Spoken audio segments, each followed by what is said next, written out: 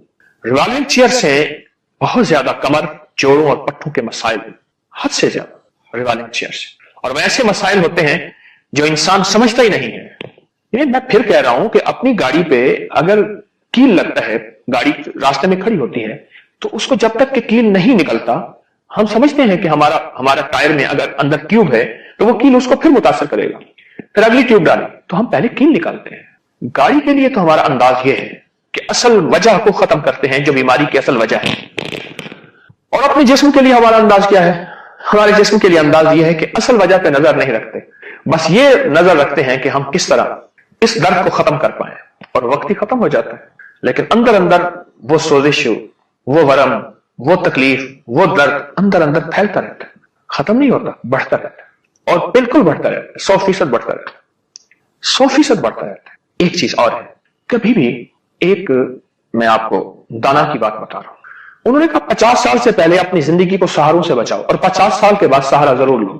آپ بیت الخلاء ٹوائلٹ میں بیٹھے ہیں تو 50 سال سے پہلے سہارے کا مزاج نہ بناؤ، نماز کے لیے اٹھنا، اگر زمین پہ سو رہے ہیں تو وہاں سے اٹھنا، یعنی نیچے سے اٹھنے کے لیے سہاروں کا مزاج نہ بناؤ، ورنہ جسم سہاروں میں ڈھل جائے گا۔ یہ جسم ایسا ہے، اس کو جہاں ڈھالو وہیں ڈھل جاتا ہے۔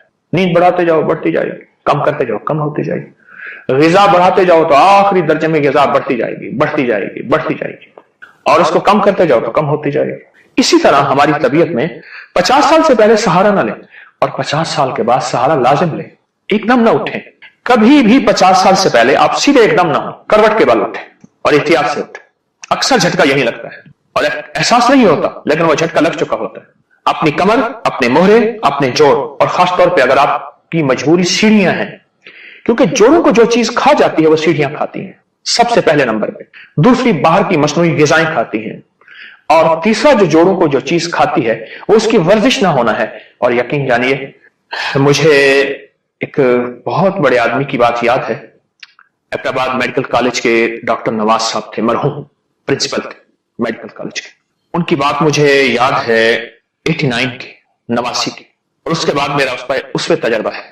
کہنے لگے جو بندہ رکوع اور سجدہ صحیح کرتا ہے، نہ کبھی کمر کا درد، نہ کبھی موہروں کا درد، نہ کبھی جوڑوں کا درد، اس کو ہو ہی نہیں سکتا، اگر ہے تو ٹھیک ہو جائے گا۔ رکوع اور سجدہ صحیح کرتا ہے، معذوری ہے، مجبوری ہے اور بات ہے، لیکن صحت مند انسان ہے اور رکوع اور سجدہ صحیح نہیں کرتا۔ اچھا، اس بات کو میں نے ایک صاحب کو کہا، میں نے کہا رکوع اور سجدے کی سائنس نکالو۔ ایک جوان تھا، میں نے کہا نیٹ پہ گھومو، نیٹ کی دنیا میں اس کی ریسرچ نکال کے لو۔ میں نے سمجھا شاید کچھ دن لگیں گے، کہاں دن لگے، وہ نکال کے بہت بڑا پلندہ اس نے میرے سامنے رکھ دیا کہ پوری دنیا کی سائنس رکوع اور سجدے پہ اتنی ریسرچ کر چکی ہے۔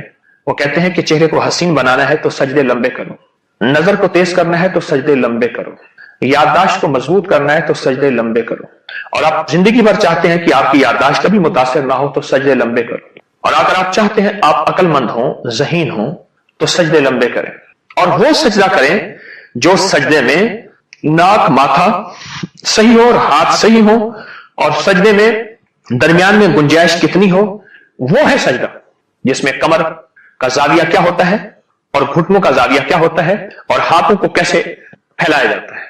اسی طرح سجدہ، موہروں کا علاج، جوڑوں کا علاج، چال کا علاج، پٹھوں کا علاج، اعصاب کا علاج، اور رکوع، یہ ان کا علاج ہے۔ رکوع جتنا مضبوط رکوع ہوگا، صحت مند رکوع ہوگا، صحیح رکوع، آپ کو علم نہیں تو صحیح رکوع سیکھیں کہ صحیح رکوع کسے کہتے ہیں۔ وہ صحیح رکوع، وہ درست رکوع آپ کی کمر اور موہروں کا خود علاج ہے، اور پھر کمر اور موہروں کو متاثر ہونے سے بچاتا ہے۔ وہ ہمارا اصل جو رکوع ہے وہ کمر اور موہروں کو بچاتا ہے۔ پہلی چیز مرض پہ نظر، دوسری چیز احتیاط۔ کمر، جوڑوں اور پٹھوں کے مریض ہمیشہ اے سی سے بنتے ہیں، گاڑی کا اے سی یا گھروں کا اے سی، اور کسی سخت کام کے بعد فوراً ٹھنڈا پانی پینا، برف کا پانی پینا۔ کتنے ملک ایسے ہیں جن کے عوام کبھی ٹھنڈا پانی نہیں پیتے؟ آپ یہ دیکھیں، کتنے ملک ایسے ہیں، صرف چین نہیں، کتنے ملک ایسے ہیں جن کے عوام کبھی ٹھنڈا پانی نہیں پیتے، جو ہمارے ہاں یخ بستہ پانی ہے بالکل نہیں پیتے۔ ان کی زندگی میں صحت ہے، ان کے جوڑ، ان کے پٹھے اور ان کی عمومی عمر، کتنے ملک ایسے ہیں ان کی عمومی عمر جو ہے، عام عمر بندوں کی 80 90 85 100 سال ہے عام. ان کے ہاں بحران ہے کہ ہمارے ہاں بندے مر نہیں رہے. ان کے مطابق ہمارا بجٹ متاثر ہو رہا ہے ملک کا کہ ہمارے ملک میں عمریں لمبی ہیں. کچھ احتیاطیں ایسی ہیں. ہمارے ہاں والد صاحب رحمۃ اللہ علیہ کے باغ میں ایک شخص آتا تھا، مزدوری کرتا تھا. اس کو جن کہتے تھے. پتہ نہیں کیسے کام کرتا تھا اور سخت سے سخت کام کرتا تھا. اس نے نا ساتھ اپنے چادر کے 2 روٹیاں اور اتنا سا گڑ باندھا ہوا ہوتا تھا. پہلے پانی پی لیتا تھا کھانے کے درمیان اور بعد میں کبھی پانی نہیں پیتا تھا. یہ سائنس کا راز ہے، یہ طب کا راز ہے، لیکن یہ راز دیکھا اس پہ. وہ کہتے ہیں درمیان میں، اور اگر مجبوری ہے